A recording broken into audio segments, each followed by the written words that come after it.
Hey everyone. So I had all these big plans of testing a couple saws this weekend, doing outside work, and this is supposed to be a 2-day storm. So instead of, you know, assembling saws and doing stuff today like I was gonna do, let's putter in the shop. I'll meet you guys in there. Okay, we're inside the shop where it's fairly warm. I got a nice hot fire going. How you guys doing today? Like I said, I had all these plans. I was gonna do some outdoor work, and it's been really warm. I wanted to run that 200T that I've been puttering with before I poured it, but weird east wind. This storm is coming up from I think Colorado. It's coming up and it's kind of swirling around and hitting us. We generally don't get east winds here, so I plugged in the skid steer this morning. West winds, northwest. I know what the snow's gonna do. Just based on the wind, I usually know how bad it's gonna be, but we don't get east winds here, so could be a party tomorrow. We're supposed to get 2 to 8 inches of snow, somewhere in there, which doesn't sound like a lot. I know some places get feet, but with all the wind here, 8 inches of snow could be, 4 feet when it blows in, and rock hard. The drifts here are so hard, you could drive your truck over them sometimes. I'm not kidding. So, could be a little bit of a party. So, got a bunch of stuff ready for the storm this morning. It's a little bit later in the day. I thought, let's put this 153 back on the bench. This is a saw I get asked about all the time. Friends, if you see a saw on the channel and it disappears for a while, it's not that I've forgotten about it. Sometimes I don't know, friends. There's a lot of things I don't know.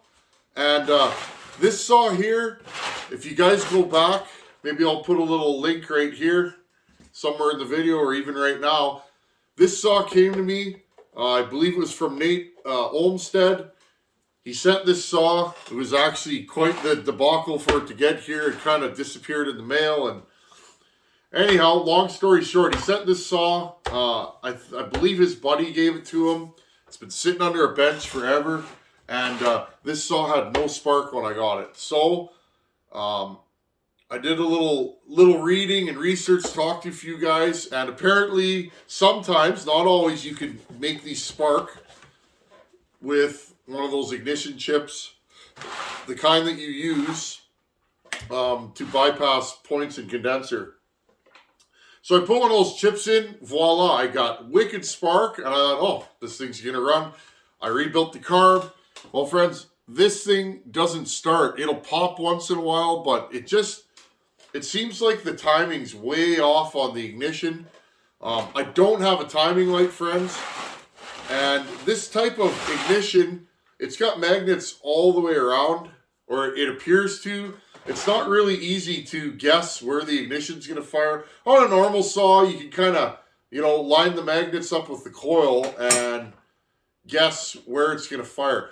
My hypothesis is whatever I've done, it made it spark again, but I've talked to a few guys, and apparently these Bosch ignitions, which are notorious for failing, sometimes the ignition module, which is the coil, sometimes the coil will not advance, and it'll be so retarded that it won't start, or it's hard to start, or it'll stay advanced. Now, one thing about these big saws, friends, is often when you pull them over, they will kick back. You have to mean it with these. This one doesn't kick back. In fact, it doesn't really do anything at all. I had it running briefly for just a second, a couple times. It would run, but it's not taking any throttle. So my hypothesis is, and we're going to find out today, is again, friends, I don't pre-film anything and make it look like everything works out, because that's not power saws. This saw, it may run today or it may not. I bought a generic coil on the internet. It's a no-name coil, and thought, let's see if I can make this work. I get emails about this saw all the time, friends. Another thing, I get tons of email every day I'm in there. You guys ask really good questions. So one thing I'd like to start on the channel, because this is a channel of knowledge. It's not about me showing off or anything like that. Friends, I have so much to learn. I'm always learning. Not every saw I build is amazing, and I'm just not that guy. I'll never lie to you guys and say every saw is amazing, because that's not the truth. Some saws take a little more work. Some saws, like a 461 for instance, I find 461s poured up really nice. You don't have to do a ton of work to them. You can make them really strong. And it's like, if you do a bunch of work to them, they're just animals. That's a saw that you can open up and make really strong. This chassis, the 365, 372, I remember porting my 365 the first time. And all I did was give it more intake timing and hog out the lower transfers. I left the stock exhaust. That saw was an animal after that, and I really didn't do much work. So anyhow, friends, I get emails about this all the time. If you guys have a good question, or any question, I guess a good question is subjective, right? What I want to start doing on the channel at the end of most, if not all videos, I'd like to do a question of the day. I get so many good questions. If you guys have a question that either you have a problem with your saw and you're not sure, or you have a question you already know the answer to, but you think it would be a good thing to have on the channel, please send me an email. My email's on my About page, and check it out. Please send me comments. I'd like to start doing a question of the day, just to help folks out, and I will start putting them at the end of the video. There won't be one at the end of this video, or will there be? I don't know. Anyhow, I'm going to bring you guys in close. Let's do the disassembly of this saw. I already have it partially disassembled, I'm not going to lie. But let's start pulling this saw apart, and I'll show you guys the coil I bought. They're available online. I don't even know if it's the right coil, so let's start there. Let's try and see if we can quickly and easily replace this coil, wire it in, or do something and rig it up so that we now have a good coil. It might not be a good coil though. Aftermarket coils can be pretty hit or miss. But I'll try and put a new coil in this thing, and then let's see if we can get it to start. If it starts and runs, it's okay, the coil's no good. If it doesn't, I may have another fix for that. So let's dig into this thing and find out what it's going to do. Okay, you got your big, bad 153 Dolmar. Never run this saw in the wood. Never even run it, really. Now, the reason I think I need a coil, friends, is this thing. I had it running briefly. I don't even know if that was on video or off video. I had this saw running. When you touched the trigger, it was just bogging and falling flat on its face. It was super rich. And that kind of made me think that perhaps, and again, it's just a guess. I mean, I don't always know what's going on. It's just an educated guess. The more mechanical work you do, the more, you pull from one job and the knowledge you've learned and put it against another job, and always learning, friends. The more stuff you fix, the more stuff you can fix. I mean, look at that old truck I have, that 6.5 diesel. I didn't know anything about those when I got it, and now I know those motors inside and out, and I can keep that thing running. And actually, knock on wood, that thing's been quite reliable. I drive that truck all the time, and it's a good truck. It did have its issues when I got it, though. It never left me on the side of the road, but I had to limp it home a few times. Okay, remember that puller I made for the L77? Well, wouldn't you know, by just lengthening the slots, I made it work. Now, this thing's been off a couple times, so now it's easy to pull off. You see that? Okay, see? So this is kind of different, where it has the magnets all the way around, okay? I'm going to take this flywheel puller off. You guys can see, here's the coil right here, okay? Now, This coil, friends, had a broken wire going into it, and you guys can see here, I'll zoom you guys in, I JB welded this coil back together because I didn't have another coil and I wanted to see if I could get it running. I'm going to grab the new coil, and again, here's my repair.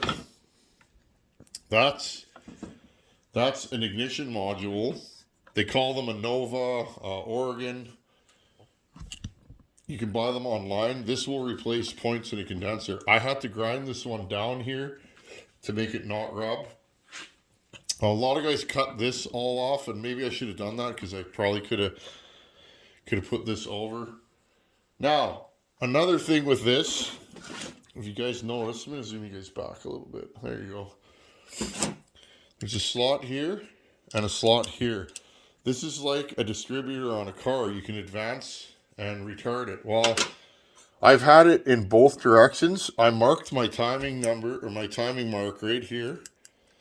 And against here, center of this was center of this. And I put it back the way it was stock. And I've tried it in both directions. And I can't get this thing to do anything. Okay?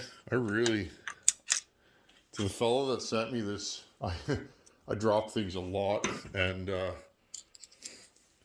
that magnet on the end of that screwdriver has been so handy. You guys can see, you can back these off and turn it. I might put it back in the middle. So, I'm going to grab the new coil. Let's see if it's even right.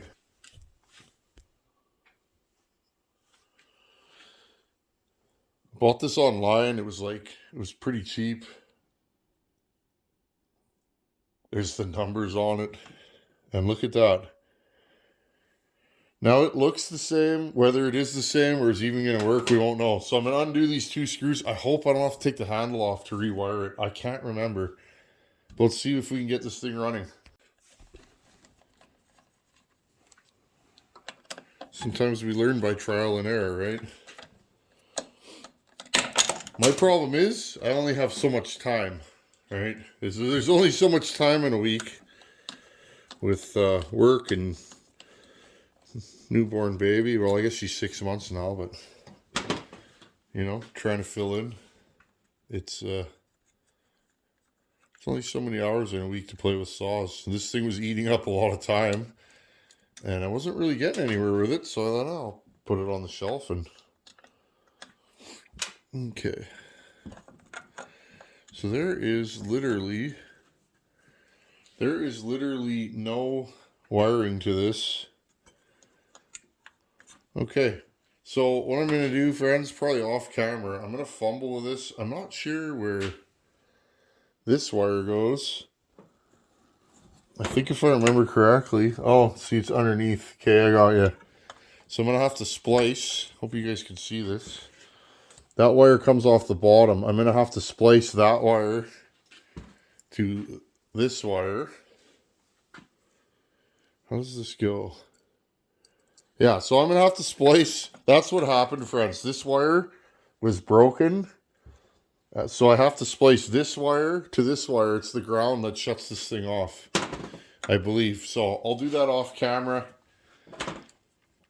Again, we'll get this coil out. I don't know if this is going to work. It was like 15 bucks. Who knows the quality of it? It's probably junk, but let's see if we can get this old machine fired up again. I love these old saws, and I think they're worth saving.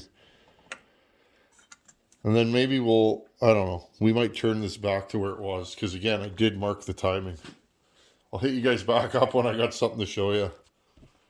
Okay, here's the new coil installed. I wired it into that other wire. On these saws, this comes through a hole in the case and goes around and through, so undid the top cover and pushed the wire through so that you can thread it on. If you've never replaced the wire on a coil, there's a screw in there, and you got to screw the copper center of the coil on. The other thing I did, I undid these two bolts, one here, one there, and I did put a timing mark originally on the saw, and I put the timing back to where it was because I advanced the timing really far, and I don't want this thing to rip my hand off because you get some nasty kickbacks. I don't even know if this thing's going to have spark. Okay, what I'll do now is I'll save you guys the boring part. I'll put this back on. Okay, it is keyed. Notice there's a key right here on the crankshaft. Put this back on. This goes over top. It's just an aluminum cover with the fins. Then that. Okay, and then the recoil. We can see if this thing has spark.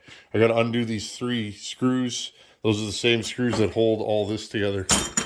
Okay, I'll get that done, and let's see, did this work? I hope it does work, just because I know there's a lot of these saws out there, and a lot of them have ignition issues.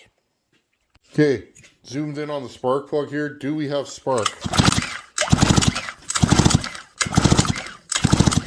Nice blue spark, so I'd say we're good to go. You have to pull these types of ignitions over pretty quick. Usually I find to get them going. Let's see if I can get this thing to run now. I'll back you guys off. I think there's fuel in this thing.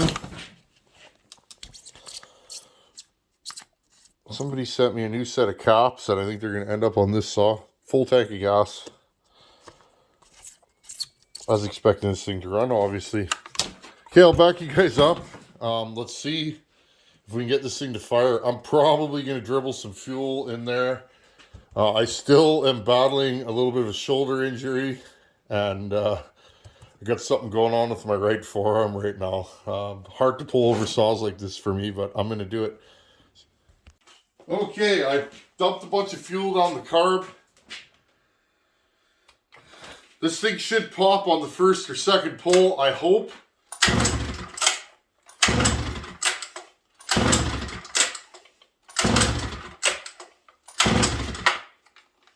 Weird.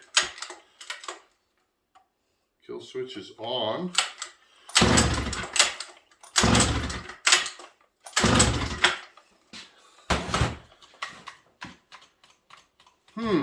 Well, only thing I can do. We're getting fuel at the plug. Plug is wet. So my inkling is still this thing is, with that ignition coil, this thing is so out of time that it's just not going to fire. So my initial thought was, I guess, the correct thought, wasn't it?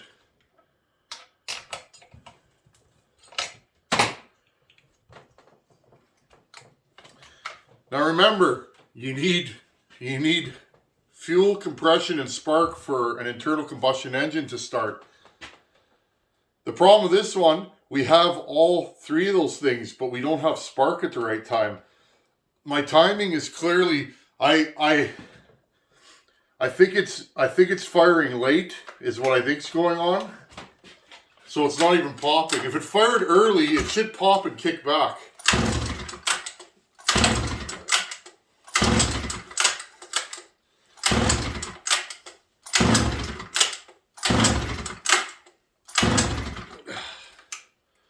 Again, friends, I'm going to try.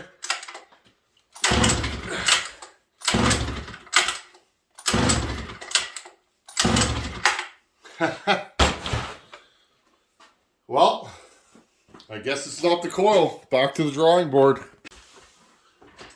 Okay, friends, well, you guys have asked 1,000 times probably. I'm still in the same place with the saw. What do I know? I know I have good spark. I know my coil is good. That coil is making bright, white, hot spark. What I don't know is where it's sparking. My only hypothesis, this saw has wicked compression. Yes, it could have an air leak. But if I put fuel right in the cylinder like that, enough to flood the spark plug, this thing should fire. The only reason why it's not firing is that gas has to get compressed with air. If it's not compressing, then it's not going to go boom and fire the saw. So I'm either firing way too early, which I don't think.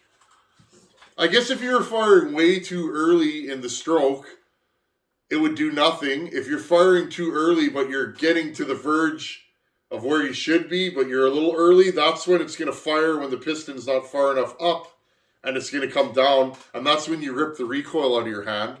And if it fired too late after the compression stroke has finished, if it fires too late and the piston's already on its way down, you don't have enough compression there, and then again, it's not going to fire, or it's going to be hard to start. I have had this saw running once, but it was running like it was on borrowed time. It sounded horrible. It sounded really rich. And again, when I pulled the trigger, friends, there was no throttle response on this saw. So this is where we're at with it. I'm not done. I don't give up easily, friends. I'll work hard to get a saw going. But again, I am where I am with this saw. I need to get a timing light and a battery, hook it up to the saw, make timing marks on the flywheel. Even if I mark, top dead center, 5 degrees before 10, 20, 30 on the flywheel, at least then I can know where the saw's firing. If this thing's firing 40 degrees before top dead center, or 50 degrees, there's your problem. If it's firing 10 degrees before top dead center, well, that's a little late. You know what I mean? So, again, friends, I get questions about this all the time. I was hoping that my ignition chip fix would fix this saw, but unfortunately, it didn't. And I thought, well, let's put a coil in it. And again, it's still doing the same thing. So, what I can do, friends, and I might even try it if I'm feeling brave, I might take the timing key off of the crankshaft. I might advance the timing a little bit on this thing to see if I can even make it pop. If it pops with the flywheel key out and the timing advanced, then I know I have something. It's definitely a timing issue, but otherwise we're just shooting in the dark. You can't pull this over and look at the piston because it moves so quickly and go, oh yeah, it's firing before this or that. Impossible, friends. So anyhow, that's what I know. I figured I'd jump back into this on this beautiful, blustery, snowy day. And it is what it is, friends. I'll keep you guys posted. I might pull this back out soon. It might sit on the shelf in spot number whatever right there. It is what it is. I don't forget about projects, but sometimes, friends, I'm at a stall where you're either not sure what the problem is with a saw, or you can't find the parts, or you're just lacking the time. Some of these projects take a whole day to do. Like, say, if I want to assemble a saw from a bare crankcase, that's a whole day. If I don't have a whole day, then sometimes that's not the job I'm doing that day. So this is a quick job, but again, to pull this flywheel off, I got to take it all back apart again. I got to put the puller back on. So I think we're going to put this one back on the shelf for another day or two or a month or two. Who knows? And when I have time, I'll dig back into it. This thing's pretty cool. Anyhow, that's where we're at with the big bad Dolmar 153. Lots of spark, but it won't fire. Thanks for watching. Take her easy. Later.